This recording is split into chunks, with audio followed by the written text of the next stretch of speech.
সবাই এখন পাহাড় নদী নিয়ে লিখতে ব্যস্ত, কিন্তু আমি লিখব তোমায় নিয়ে। তুমি বা কি কম পাহাড় নদীর চাইতে? পাহাড়ের আছে শত ঝর্ণা, যে সারাদিন কুলকুল শব্দে পাহাড়কে মুখরিত করে।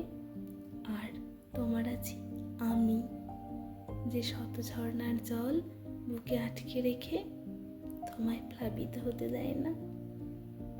হ্যাঁ, তবে মাঝে মাঝে পাহাড়ের সাথে নদীও আসে ভাব করতে। কিন্তু আর এই তোমার আমি কম কি শুনি? ভালোবেসে আদর যত্নে আটকে রাখি তোমায় বুক পাঁজরে।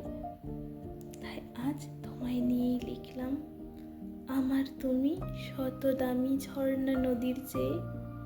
আটকে রাখি আমি সদা বন্যাকাল যে এলে।